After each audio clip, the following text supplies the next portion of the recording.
Vowels can make or break your voice. And if you have been struggling to hit the note, even if you think you're doing all the right things, it could very well be your vowels that are messing you up. So today we're going to go over all the vowels, how to shape them, and then how to modify certain words to achieve a better sound. Hi, my name is Lauren. I'm a voice teacher, singer, conductor, you name it. On top of making YouTube videos, I offer virtual voice lessons, which you can sign up for using the link below. Just a reminder to like and subscribe.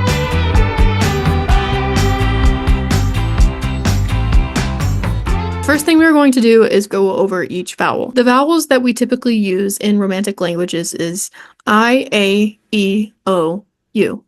Except when we sing, we are not going to pronounce them like that. In American English, the way that we pronounce these vowels are with diphthongs. Diphthongs are a sound formed by the combination of two vowels in a single syllable, in which the sound begins as one vowel and moves toward another. For example, the word coin, loud, side. Now, when we sing, we really want to be sure that we're avoiding diphthongs. Why? They interrupt the resonance, they add more tension to the jaw and the tongue, when they could just be relaxing instead. Remember that diphthongs are not the same as mixed vowels. Mixed vowels, well, similar to diphthongs, do not carry weight on any syllable. Take the word wait, for example. We don't say wait, we say wait, wait.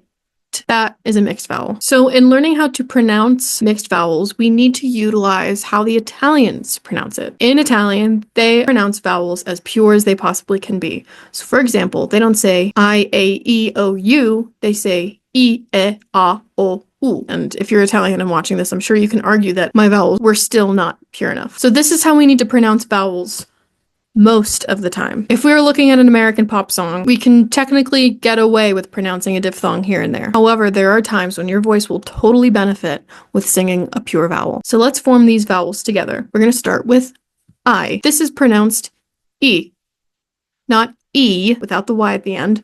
E. The next one is how we pronounce E. Not A. The next one, what we pronounce A, is going to be not not The next one, O, will be pronounced O, not O, O. The last one that we pronounce U will be U, not U, not U.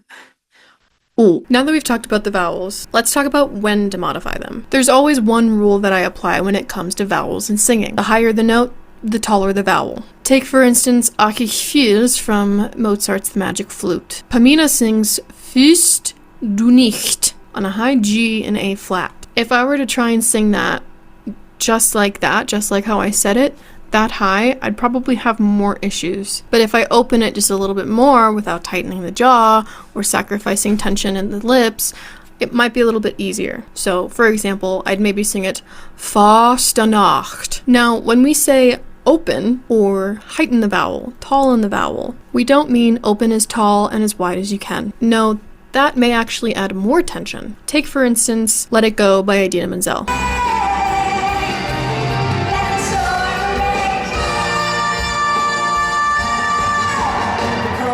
She notoriously struggles with singing that last note live, and my hypothesis, it's because she keeps trying to sing it on. So she's adding a ton of mouth tension to it. It's going to be harder for her to sing it than if she were to just keep the O of the word on and said on. Try that.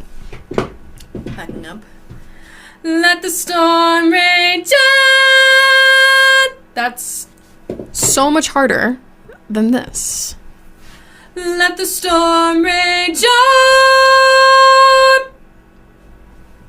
Did you hear a difference too? Now, if we look at Hayley Williams singing Decode, we'll notice something different.